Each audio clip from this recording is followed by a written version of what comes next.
This is potentially the most balanced video series I've ever made, split into 3 parts, the playlist in the description as well as links to the other episodes as they release. The idea is to take all major topics revolving around Assassin's Creed Valhalla and try to argue as best I can both sides, the positives and the negatives. Play devil's advocate with myself to see when the game launches where I actually fall with my opinion. And you can do the same. Let me know in the comments.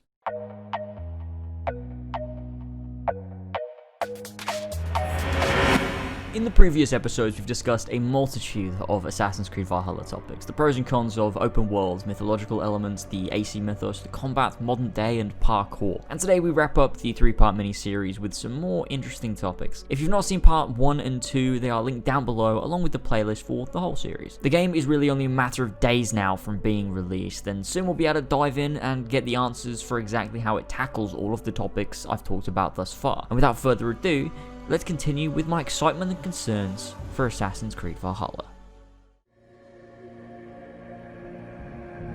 The narrative of a game like this is always a large undertaking. Writing for a series with such a broad and deep history and lore, I'm sure this could be a daunting task for veterans, let alone newcomers. I've said in one of my previous episodes that Darby is someone I trust to lead a team in a competent direction, using what came before to tell a narrative that not only respects the lore, but the audience too. Valhalla's narrative we don't know an awful lot about. We know it's a personal journey for Eivor, we know there's a conflict between him and his brother, we know he comes into contact with the Hidden Ones and various political figures in England, but beyond that we don't really know the plot, and honestly that's kind of exciting. I like going into things blind. We've seen plenty of the game, but we don't really know any of the context, and I'm quite a fan of that. We don't know how characters like Alfred the Great interact with Eivor or factor into the story. We don't know how Basim is linked to Eivor and if they become close friends or just allies for the sake of their cause. And we certainly don't know what will become of Eivor and their brother Sigurd. We can bet, however, that the narrative will do its best to tie in pre-established canon and feel part of the larger world, and that I really love. Darby has a way of directing stories that make it feel like its own isolated narrative that can be loved for what it is, whilst also leaving breadcrumbs or hints or remnants of what links this story to the greater Assassin's Creed world and universe, and I really enjoy that. Black Flag is the story of Edward Kenway, a pirate turned assassin, and his personal journey to reach that point. But we have these great links to Hatham and his future conflict with Connor. We have links to the Colonial Brotherhood in Atabai, and we have links to the greater conflict in things mentioned by the Templar characters and Mary Read, the introduction of sages, the observatory, and so much more that makes this isolated story feel connected to the broader world it's being told within. If this is anything to go off of, you can bet this narrative, while telling its own story, will also feel greatly connected to what came before and what comes after in terms of chronology in its world building. Bayek and Aminet established the Hidden Ones in Egypt, Rome, and onto the Middle East. I'd expect some of what they established being part of this game, considering the Roman Empire spanned into England and the rest of Europe. And in the same way, I expect things we see in Valhalla to link to the future, perhaps links to Jacob and Evie or the vaults we see in Syndicate, along with Arno in France. Little things perhaps, but things nonetheless to tether our narrative to the greater world. It seems that this narrative, like Black Flag, plays into character drama quite a bit. Family, friendship, loyalty, and purpose all driving characters in different directions. I expect that combined with the politics of this turbulent time in English history should leave us with plenty of character drama to experience and explore, creating complex relationship structures, character arcs, and leading us in very interesting directions. You've got the initial setup of a prophecy that Darby's spoken about, telling Eivor that they will at some point turn on Sigurd, and that prophecy establishes conflict from the get-go, but also mystery. What reason is there for them to turn on one another, but also how and in what context, as prophecies aren't always black and white. Obviously, if we're talking about Assassin's Creed lore, how can a prophecy be real? Well, it could be a piece of Eden, it could be Isu stuff, blah blah blah, but it also could just be when you hear something that's going to happen and you believe that is a real prophecy, it sort of fulfills itself because you've been told it, and so it's not really a prophecy, but it sort of is, if that makes sense, and so there's that avenue to explore as well. The structuring as well is said to be like a Shakespearean 5-act play, with Darby saying that there are several arcs in the game that almost work like chapters separating each other. In each chapter it focuses on something different for Eivor's journey, and by the end all of these culminate to end the story.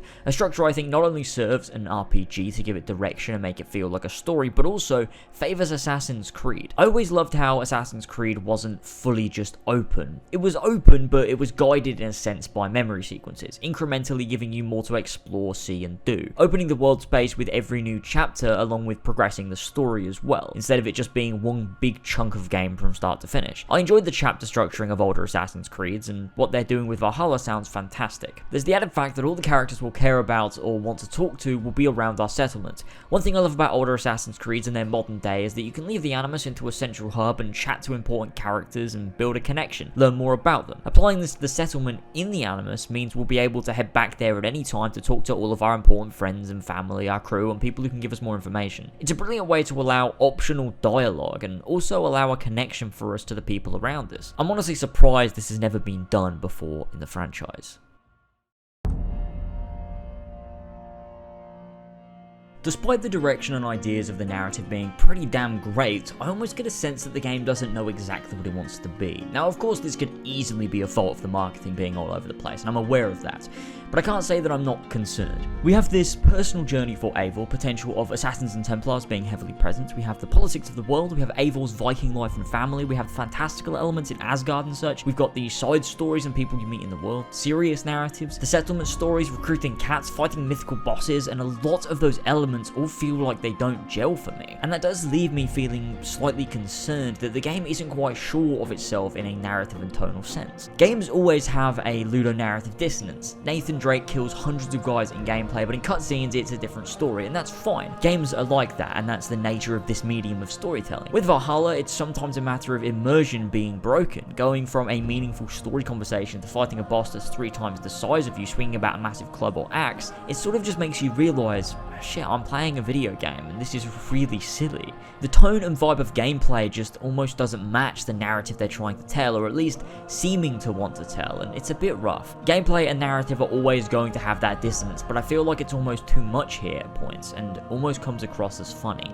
You've also then got the added complication of Assassins versus Vikings. Which are you actually trying to do? Sure, Assassins are said to be a central focus, but all we're seeing is epic Viking raids. There's a time where that becomes too much, and I'm worried that there almost isn't a story as much as a reason for this Viking gameplay to exist. I'm sure that that's not the case, but I can't quite say that it's never crossed my mind. A lot of Assassin's Creed games can feel lacking prior to release, and that's mostly because a lot is kept quiet. I remember not being too sure of Bayek before the release of Origins, but when it came out, well, it's my favourite thing about the game. And that of course does put at ease a lot of my concerns that, well, you just need to play the game, obviously. But I thought it was worth mentioning my concerns for the tone and narrative, as I obviously don't feel this way about every game that comes out.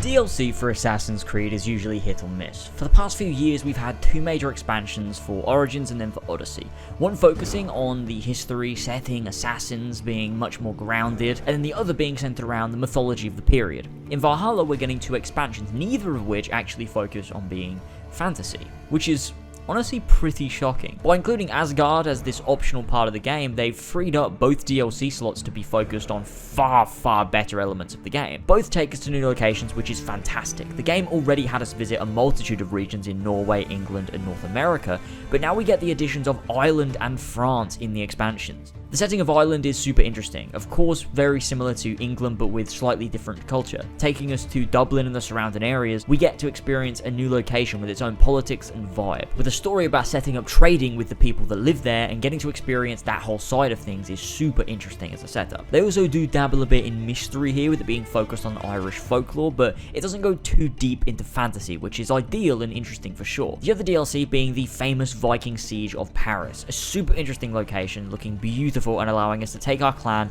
into another part of this world and experience another culture. This DLC appearing to focus somewhat more on stealth and such, with some artwork depicting very assassin vibes, which makes me personally feel very tingly inside, as well as talking about taking Paris from within. Both DLCs sound fantastic and add more of what are the best elements of the main game. There's part of me that thinks the more and more I consider these DLCs that they'll potentially take place during the main game of Valhalla rather than after it. We see Sigurd around in some of the artwork, and I can't believe he'd still be around by the end of the game, and not to mention it almost feels like this plays into Eivor's journey more so than comes after it, but only time will tell with that theory.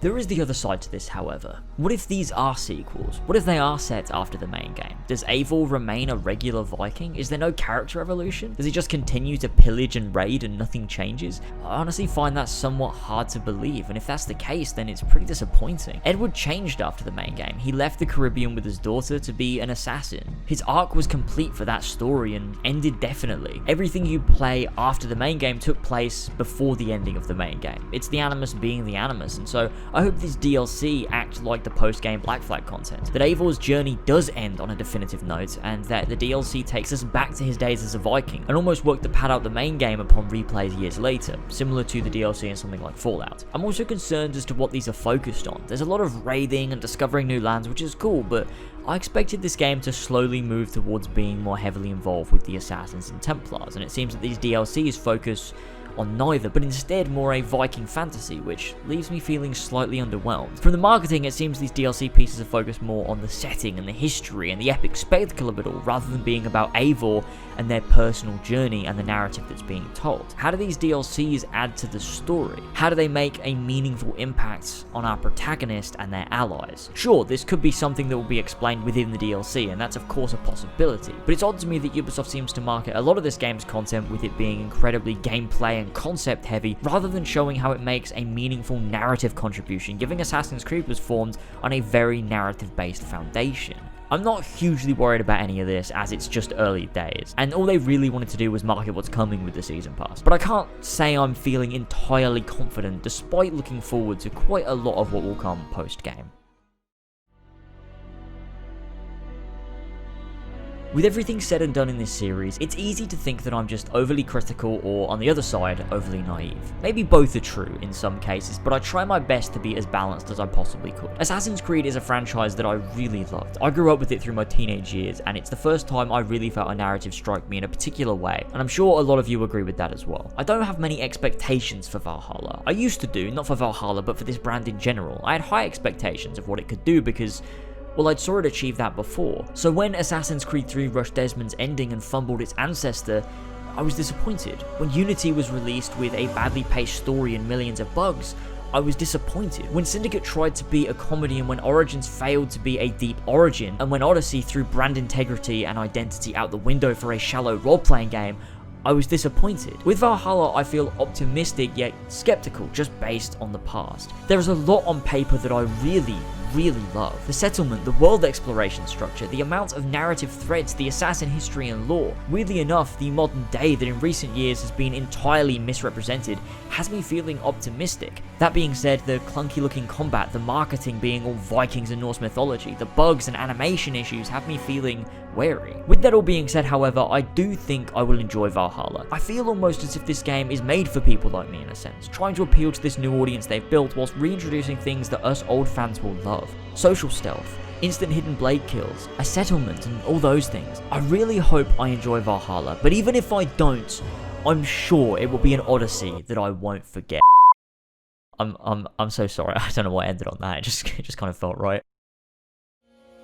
And with that, thank you all for watching this series. It's been really fun to put these together and get all my thoughts out on paper before the release of the game. The game is so close to coming out now, and like I said, I'll be streaming it for the very first time all the way through, getting all of my reactions over on Lasers Live. So definitely go and subscribe if you haven't already. Go ahead and follow me on social media, Twitter and Instagram. The links are down below. I post a bunch of updates about videos, streams, my thoughts on games that I don't talk about on the main channel, and obviously just general live updates as well. Let me know your thoughts on Valhalla prior to release down in the comments below. I love reading what you guys have been saying on the other episodes. It seems this series has really resonated with a lot of people. I think the fact that I've covered it from 2 different angles for every single topic, positives and negatives, people have really enjoyed seeing differing views and me arguing both sides of the fence with this, and that's what I really wanted out of this, so I'm really happy that everybody has really taken to this and enjoyed it. I personally can't wait to jump into Valhalla, see what it's all about, see if I really do enjoy it or really hate it. We'll find out, and you can come on that journey with me over on Lasers Live, so that's going to be an absolute ton of fun. Thank you guys for watching these episodes, and thank you guys for all the support. I'll see you very soon for my first thoughts on Valhalla, as well as an unboxing of the Xbox Series X and testing it out, seeing what it looks like, all of that stuff, once that ends up being delivered. And then, of course, my next big project, the Assassin's Creed Brotherhood retrospective, coming on November the 16th. I know it's amidst the Valhalla hype, but I thought everyone could just settle down for a little bit and revisit Assassin's Creed Brotherhood for the 10-year anniversary. Anyways, with that said, that's it for this series. Thank you guys so much for joining me, and I will see you very, very soon for something new.